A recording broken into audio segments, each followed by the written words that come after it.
I'm Amanda. Welcome to my channel, Anything Vintage. Today I'm going to talk about selling postcards online. In this video, I'm going to be covering the following: why sell postcards, where you source the postcards, how to find potential customers, how do you date postcards, how you store them, and how you list. And the final one is how you package and post them. So, I've been selling cards on eBay for about 6 months. I came across a huge lot in the summer, and my local car boot, I purchased them and then became completely hooked on them. It's actually quite easy to sell postcards online. It's a lot more simple than you probably think, actually. I mean, even in today's market, postcards are extremely collectible. And a long time ago, before there was any computers or social media, people communicated by sending postcards to their friends and family when they went on trips or holidays. People collected them from all over the world, right up to the present day. People still collect them. So, where and why you sell postcards online? So, I sell postcards online because, for the following reasons: they're easy to store, they've got loads of social history when you start doing some research on them, they're very easy to list, you don't need much room to keep them, and you don't need a lot of money to start selling postcards online. And you can source postcards from quite a few places: Etsy, local antique shops, local auctions, and also online auctions, car boots, collectors markets, and of course eBay. So if you start selling postcards online, you're going to want to find potential customers, yeah? So potential customers could be historians or people who are just looking for postcards that remind them of their childhood. Maybe there's a place that they particularly want in a particular area, maybe in the town.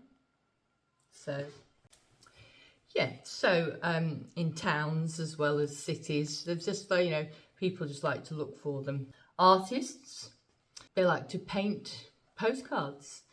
Some people love to paint the old vintage postcards, so artists are always looking for different subjects as well. Also just collectors who actually collect postcards for a living, so they just love, or a hobby, they just love collecting postcards, so people who will collect postcards. And people that are like the ones that aren't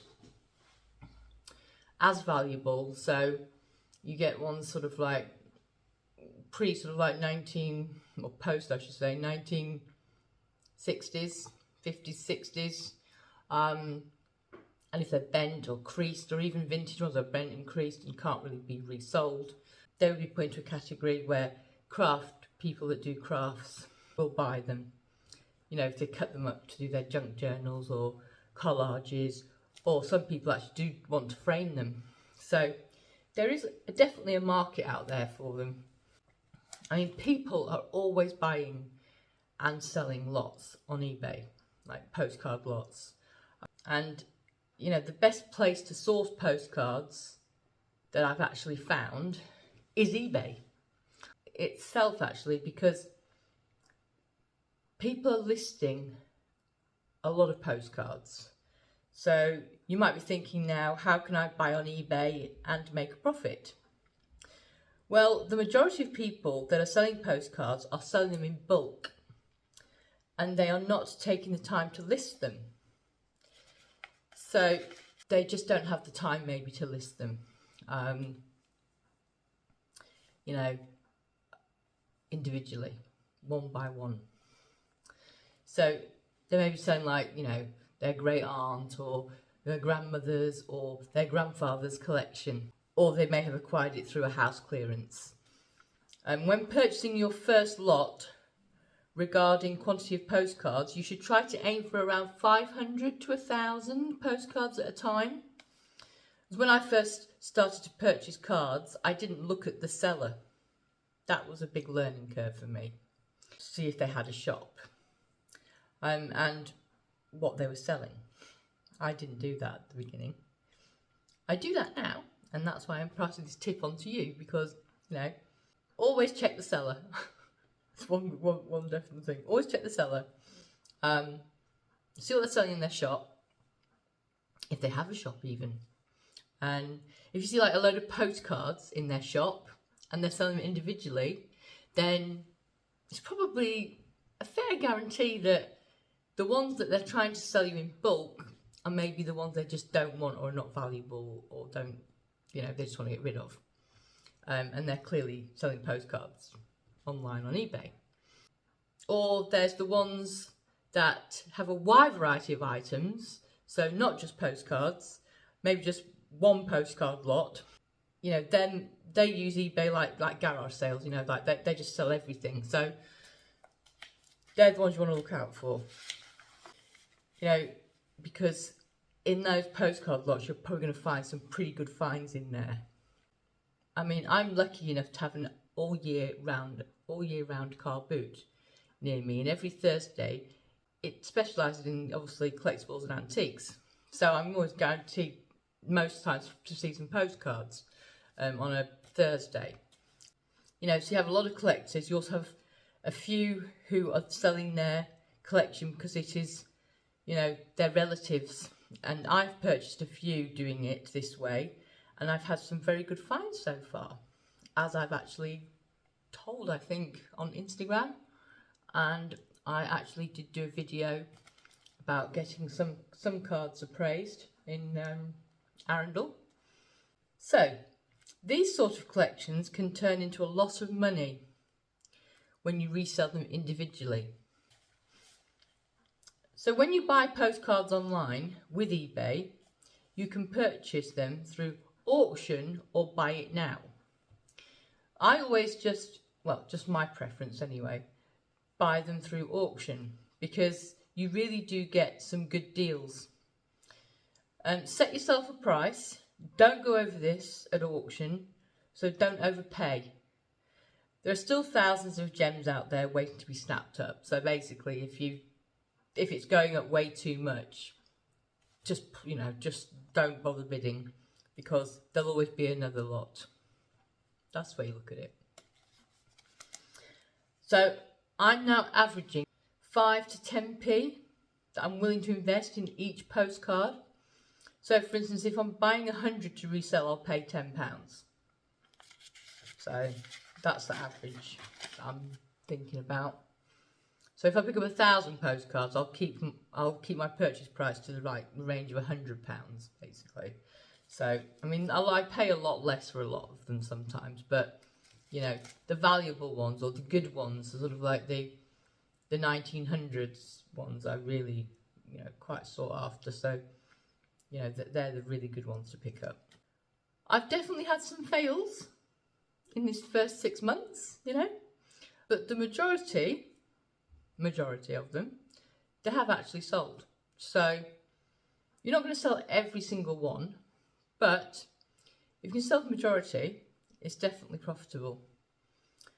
I've been doing it around, say, for about 6 months, and you know, after the last 2 months, I've been doing it more and more. So I've been really getting into it over the last 2 months, and I haven't really advertised it on anywhere on Instagram or YouTube. I mean, I only put an Instagram post on a couple of days ago when I picked up a huge amount of postcards, actually on the boot sale on Thursday, and I got them back, and I actually thought, I'm going to have to probably throw a lot of these away. You know, I'll get some good ones out of them, but I'll probably won't be able to get a load of them, and I'll have to recycle them. But I'll pick them up anyway, and they're over £20. So I picked them up anyway. Picked them up and I started looking at them, and they're actually the WI cards. Now, again, research, always research. I researched them, and it turns out that they're actually worth, well, individually, about £5 each.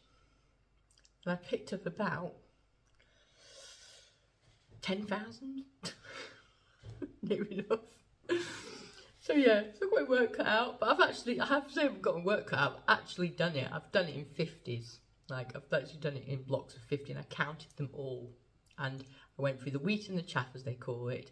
So I got the good ones as well, some really nice vintage ones, some really nice early ones as well. So I was really pleased with the whole lot. So I was willing to take the whole lot. And if you have the time and you have the patience as well, because obviously it's quite a patience thing, but it is very rewarding, and I enjoy it. So I purchased one on eBay last week, not quite as big as the one I purchased on Thursday, but I did purchase one. This one here. So as you can see, they're of all of London. You've got the Royal Exchange of Bank of England, London. This one's Oxford Circus. Now I chose to purchase these ones because after doing research, I find that these ones sell very well. Places, familiarity, familiar places. London is a very, very, obviously everyone knows London, don't they? So, you know, this is the Thames Embankment in London. We've got a very sort of like quite early one. It's a colour one as well, and that's of Charing Cross in London. Again, another one of Oxford Street in London. We have London Bridge. This one's 1906, and it is Westminster Abbey, West Front. Just says there, I don't know if you can see, it says 1906 there. We have Hyde Park. Marble Arch. That's good old Buckingham Palace. That was actually a 1950s card because that says it's been posted in 1950, so yeah. Then we've got London Law Courts and Temple Bar. And this one was 26. So 1926, and it's a Tux postcard as well, and they actually are quite valuable, these Tux postcards. The Peter Pan statue in Kensington. So again, something that's familiar, and that was posted in, I think it's 1920. Yeah. So yeah, so we have lots of London. I could be here all day. There's about 50 of them anyway. I purchased 50 of them. I paid £5.45. About £5.45, I think it was. It ended up with the auction, and it was a silly number anyway. So I worked that out, and that was really good because that actually turned out to be having about 10p, maybe a little bit less. So yeah, so I'm really happy with those ones. So they're London ones. And again, I should make some good money on those. If you actually purchase a lot from eBay, the best thing to do straight away is to go through them and take the older ones out. So now, to date postcards, there are a few ways you can date postcards approximately. So, for instance, if we've got here, this is 1915. So that, if you can see up there, it says 1915.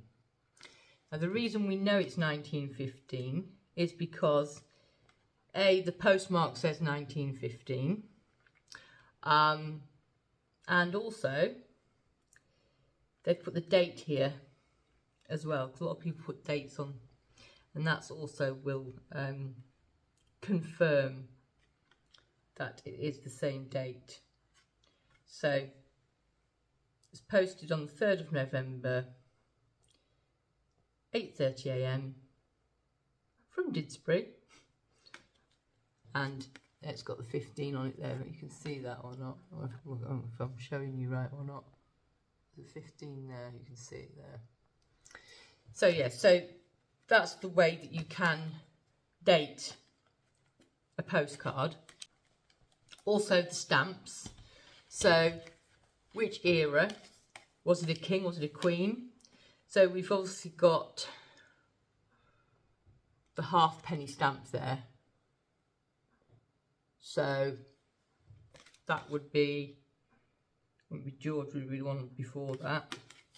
And then you've got, obviously, I think there's one here, the Queen.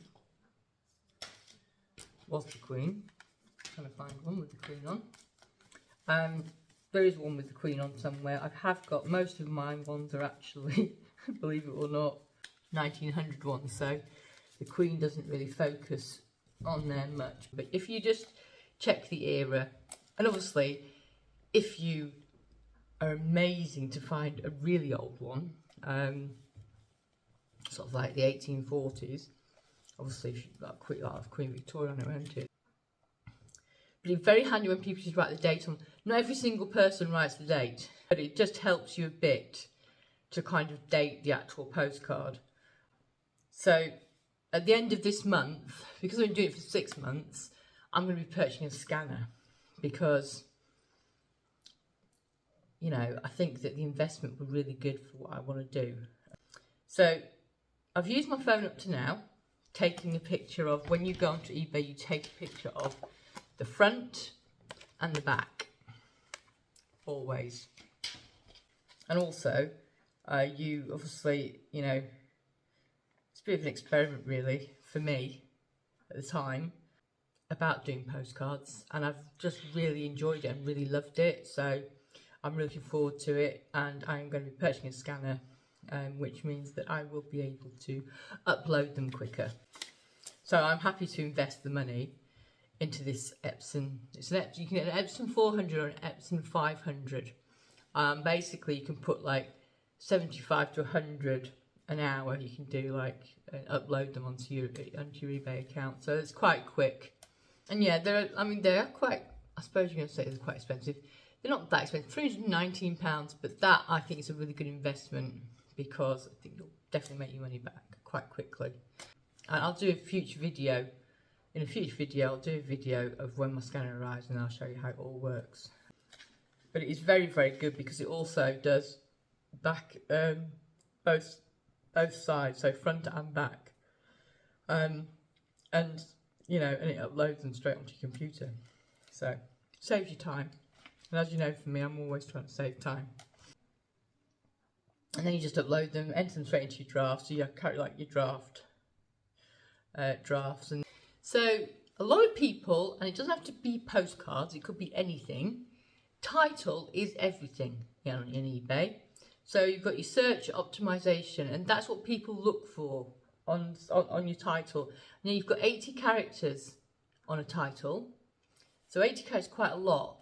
So I try to fill in those as much as possible with the title. So for instance, here, see that? We've got the beach and promenade at Hythe in Southampton. So I would put in the title, you know, where it is, obviously, it's in Southampton. The name of the county, which is Hampshire. The name of the city as well, obviously it's Hythe. Describe it as much as you can, even to the fact of when it was posted. So this one was posted in 1948 because it's got George VI stamp on it, So this is posted in 1948. So you put 1948 and anything else you can put on it. For instance, you know, the people that obviously printed it were called Shoesmith and Etheridge Limited Hastings. So you just need to try to put as much information so people can actually search for it. And I always put vintage cards in because they are vintage, most of them. But the title on listings is everything. Just describe as accurate as you can, really.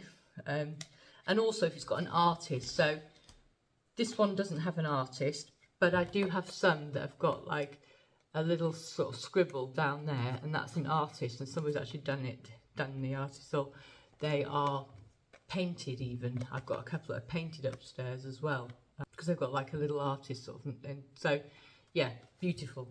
You can put that in as well if you know the artist. Title is everything. And then when you come to the description, you can put it sort of, you can just copy and paste it from the title, because you don't need to then do a long description about it.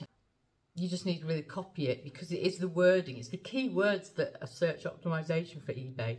It's always about keywords, you know, from your actual your listing to your description. So you could just copy and paste from your listing straight to your description, and again, that'll save you a bit of time. Also, as well, in your actual title, just stick to nouns, not adjectives. So for instance, you know, you're telling them where it is. It could be the beach, it could be a beach scene on the promenade. It says here, the beach and promenade at Hythe, which is what I would put in. But I wouldn't put in things like people swimming in the sea, or, you know, people sitting down sunbathing, even though they've all got their clothes on, but you know, it's a bit different in that era. But yeah, so things like that. So try to use adjectives, always use nouns. Just, you know, don't overthink it.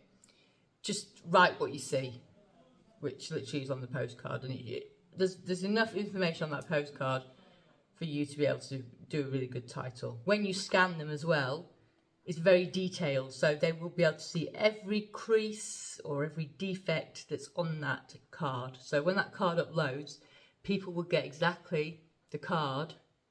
They'll be able to look at it. So if it's got like a little fold on it, or if it's got a crease on it or something, that's going to come up and they'll see it. So you don't need to put that either in description.